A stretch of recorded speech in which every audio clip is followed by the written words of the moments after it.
Jadi di dalam buku ini memang tentang proses perjalanan saya hingga dari kecil hingga sampai jadi juara olimpiade. Terus juga dan ada nilai-nilai yang memang saya ingin bagikan di sini. Ada 4 nilai, yaitu clarity to vision, di mana saya dari kecil udah tahu saya pengen jadi apa, juara apa, dan pensiun di umur berapa. Itu udah kayak ngelotok dalam diri saya. Dan kalau ada clarity to vision, kalau nggak ada, dan yang kedua adalah komitmen and grit. Jadi komitmen itu dimana saya harus, ketika saya tahu, saya belajar proses pendewasaan juga ya. Ketika saya tahu bahwa saya udah ada visi, saya juga harus ada komitmen untuk menjalani semua ini. Dan yang poin ketiga adalah support system. Support system dimana kalau nggak ada orang-orang sekitar, suami saya, ibu saya, Bang Okto atau lainnya, semuanya, tukang masak, tukang cuci dan sebagainya, itu yang nggak akan ada saya pada hari ini gitu.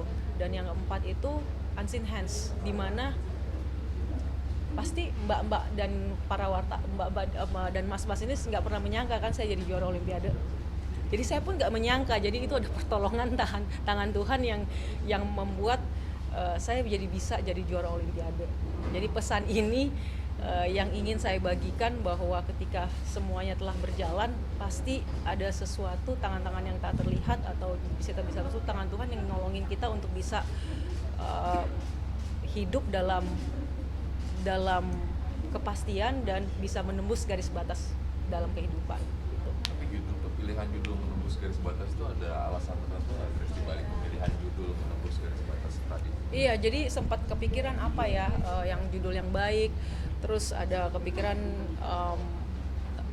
ketika baca lagi kan juga di sini ada pengen kasih kredit juga buat Mas Eko dan Mas Budi yang selama 2-3 tahun ini tuh benar-benar mereka dengan hati juga, tanpa mereka sukarela juga, charity juga. Jadi mereka benar-benar menulis buku ini dengan sungguh-sungguh gitu, mempersiapkan buku ini dengan sungguh-sungguh. Dan ketika saya melihat dan membaca kembali bahwa kehidupan saya nih tentang memang banyak batasan-batasan yang dalam diri saya, yang pada akhirnya saya dimampukan untuk bisa melewati batasan itu. Yang seperti mungkin tadi saya udah jelasin di press conference yang lebih jelas ya, bahwa saya banyak cedera, saya dari Manado, kenapa ganda putri sih gitu, kenapa nggak tunggal putri atau ganda campuran. Terus juga di mana saya juga diskualifikasi dari Olimpiade London 2012.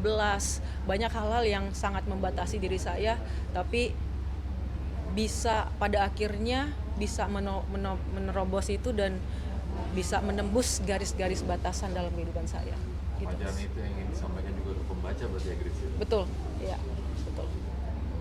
Tadi di buku proses pembuatannya sendiri buat Iya, dari 2021 Desember itu jadi waktu habis juara Olimpiade memang ada beberapa PH ya, production house yang memang mau mengangkat cerita saya, dan kan itu berupa film, berupa movie waktu itu. Tapi setelah kita pikirkan, kayaknya jangan movie dulu, karena kita belum ada blueprintnya dan sebagainya, dan nggak pengen juga ini hanya sebagai one time event doang. Tapi pada akhirnya kenapa buku, karena kita pengen berkontribusi lebih banyak lagi setelah juara olimpiade gitu, sampai bahkan ya target kita Indonesia generasi tahun 2045, bahkan anak kami sendiri gitu, yang memang pengen punya nilai-nilai yang bisa belajar dari cerita ini, dari movement ini sih Mbak gitu.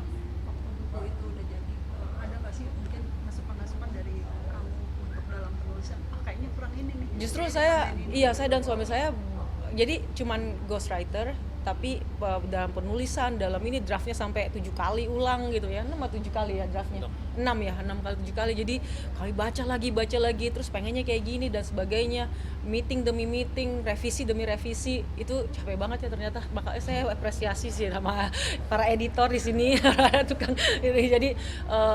Jadi itu yang memang pengen banget, sampai si Mas Eko penulisnya bilang, gila Grace, gue baru kali ini melihat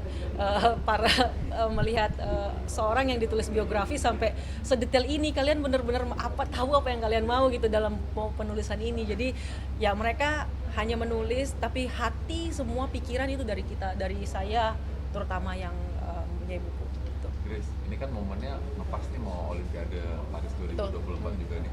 Grace sebagai juara Olimpiade Tokyo gitu kan, mungkin gimana ngelihat peluang bulu tangkis kita di Paris nanti nih? Oke, udah. Mungkin dari ya momennya kan pas nih. Pas ya. Jadi karena ada momen itu, jadi launching event ini justru bukan hanya menyesuaikan, tapi ada beberapa pertimbangan hingga pada akhir bagus banget juga nih buat adik-adik, teman-teman yang mau mengikuti Olimpiade untuk mempunyai spirit yang sama. Siapa tahu dari movement ini, dari menembus garis batas ini, buku menembus garis ini, mereka bisa ada sesuatu take away yang wah, gue juga pengen, gue harus berusaha yang baik, gue siapa tahu gue harus berdoa, gue harus ini dan lain-lain, sehingga pada saat nanti di Olimpiade itu jadi transfer spirit ya. Siapa tahu juga mereka bisa baca dan lain sebagainya ya. Itu yang gerak semangat itu yang saya ingin sampaikan kepada teman-teman dan adik-adik saya gitu. Udah lolos mereka dan inilah saatnya. Menurut saya ketika udah masuk di Olimpiade nggak usah pikir yang lain, all out. Karena siapa tahu kita nih, saya ini ya, atau siapa tahu teman-teman atlet yang berangkat ini benar-benar bisa jadi semuanya, bisa jadi Olimpiade, tapi juara Olimpiade gitu. Jadi persiapkan diri dengan yang terbaik untuk itu. Ya. Sangat, saya optimis. Saya nggak bisa bilang sangat juga, tapi saya cukup optimis dengan apa yang terjadi untuk olahraga Indonesia pada saat ini, gitu Mas. Kalau saya di bulu tangkis di Paris nanti, kalau Grace ngeliatnya gimana? Menurut Mas gimana sekarang perkembangannya? Grace lebih cocok ya? Ya enggak. Ya tapi menurut Mas gimana? Ada peluang. Ya udah, saya juga berpeluang yang sama, apalagi saya yang orang yang lebih dekat ya. Jadi ada cukup optimis dengan teman-teman nanti di Olimpiade, terutama dari bulu tangkis juga. Jadi ya semoga. Sekarang saya nggak bisa bilang ini karena saya di luar nih, saya hanya bisa berharap dan berdoa yang terbaik gitu. Gitu Mas. Julian selaku project lead dari buku. Halo semuanya, selamat siang. Nah, yang satu ini sebenarnya saya mau bilang Mentalitas setiap, misalnya contohnya guru, para orang tua, dan tadi Bang Riko sempat sebarkan, dan ini adalah salah satu